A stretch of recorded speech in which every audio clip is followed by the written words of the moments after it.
Okay, so that's the first one we talk about. Next couple of slides, we want to just go over the slides to talk about because we're going to practice in the lab. We're using a chalkboard. We'll be briefly talk about that. Everything we will practice in the lab. So isolation of bacterial culture. In the lab, basically there are three methods. Number one is streak plating. This is you already did.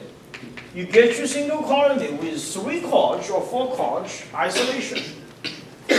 The second thing we call it a spread plating. We will practice next week Tuesday, and following we will do a pore plating. So these are the 3 methods what we are doing. Streak plating, basically we will know presence, absence of bacteria. So for example, if I have a solution which is only E. coli, not other bacteria, I can do a streak plating onto the McConkey agar. If I see the pink colony there, I will say the E. coli is existing in the sample. If I did not see the colony of pink colony there, then I will see E. coli is negative. So that's a streak plating. But we don't know how many it is. This relies on spread plating and pore plating. Now, what's the difference between that? This is streak plating already. We talked about it. 4 couch, 3 couch. Okay? Visible, you get a single colony. You can check your lab results today to see whether you get a single colony. If you didn't do very well, you could use my glass, use my plates. I think I did a good job of getting isolation. So you can use it. Now, what's a spread plating? This is what it looks like. So you use a spreader. It's going to be a plastic one or a made glass one. You have to do sterilization. You put the bacterial solution in there and you spread it. And you get those single colony. Those single colony are really nice. We call it a colony forming unit. And the acronym is CFU. You could count them manually or using software. So this is the results of spread plating. And the spread plating is we make the agar already. And then we add a liquid of the bacteria and we spread. But at the same time, we could mix a bacteria with melted agar. And then we pour onto the agar plates. That is called pore plating. But we have to emphasize there is one thing. Because agar is melted at 50 to 55 degrees Celsius. So what will happen? This is a mild heat. And the mild heat basically will kill a small amount of the bacteria. So compared to pore plating and spread plating, you will get a relatively lower number of pore plating because the mild heat is killing the bacteria. However, we would love to use pore plating. The reason is it saves the time. Because spread plating, you need 1 day to prepare the agar. Then the second day you do the spread. But pore plating, you can do at the same time. Okay, so that's something we want to do, and we will practice in the lab. Now, we also wanted to say, when you have this agar plates, does not mean you have a very crowded or messy colony, 4 colonies there. Then you got to count everything. We need a legal zone. There is an acceptable zone for the colony number on the agar plates. And the legal zone, or the acceptable zone, is 30 to 300. If it's less than 30, we think it is a cross-contamination. If it's more than 300, and we don't really use it, because it's too messy. It's too difficult to count or too numerous to count. Therefore, it comes out very tricky and very easy, but bothers you all the time, called C-area dilution. That's what we're going to practice in the lab. And you did in your chemistry lab already about the C-area dilution. What you did is you have a different dilution tube. Those tube is buffered solution. They will not kill in the bacteria because there is a phosphate. We basically use 0.1% neutron broth. And those dilution tube will be either 9.0 ml or 9.9 ml. Because we could do two different types of the C-area dilution, this is 10-fold. And the bottom one is 100-fold. Because here we are adding 10 ml, at the bottom we add 0.1 ml. So that's 10-fold and 100-fold C-area dilution. And we will practice in the lab. The difficult thing is sometimes we using a mixed 10-fold, 100-fold C-area dilution. So we will talk about in the lab. Now, why we have to do that? The reason is, if we have a bacteria broth, we grow 35 degrees Celsius 24 hours. The number could be 10 to the power of 8 or 9 cells per ml. It's too many.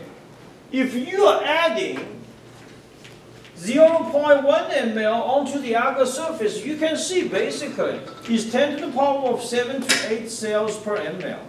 And you will not see any of the single colony because it's too many and too messy. So what you have to do is do a C-area dilution and plated every plate until you find the legal zone is 30 to 300. It is acceptable countable zone. This is what we're going to practice in the lab. Okay? So that's something.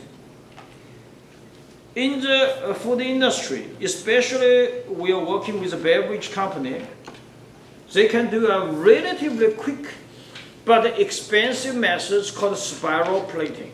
And this is a machine. This machine alone is cost you $20,000 to $25,000. I did this a long time ago when I was working at USDA ALS at Beltsville, Maryland. It's not really far away from here, like 3 hours drive. So you see there is some of the cups here. The first one is usually water. Second one usually is alcohol, and last one is also water. This is a pump which make it a negative pressure. So there are going to be pipes around here will be absorb those liquid first to do the sanitizing. And the sample is right here. And then once you click on the button, they're going to do a stir. That's like a spiral. This picture here is using crystal violet dye to do the demonstration, and you can see that what the results looks like. Then the plates, due to the incubation, you will see the colony forming like this. And then there is an automatic machine could do the counting. Now, why we do spiral plating? Spiral plating covers more dilution factors. The traditional tubes only cover 2 to 3 dilutions, and spiral plating covers 4 dilution factors. So basically it covers 10 to the 1 to 10 to the 4. And that saves you lots of the time and energy. But it is expensive, and it is also cannot do on the food products, because the food products will generate some of the cluster. They will be stuck the very thin and short pipelines. Okay, that's a spiral plating. Some of the labs they have, it is expensive. This is all the time. When we do not have the automatic machine, we have to use a card to do the comparison and do the manual calculation.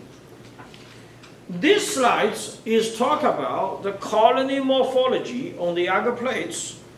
I already printed out the color sheet, and I put on each desk, which is 4 color sheets, for you to describe colony morphology from your mixed culture. Based on the form, elevation, and margins, they have a different description, and you could describe by yourself. And it is on your lab, the practice will be to describe the colony from your mixed culture. Okay, that is this one. Okay, measuring microorganism counts. There is a different way you can measure. We mentioned that you could use pore plating and spread plating.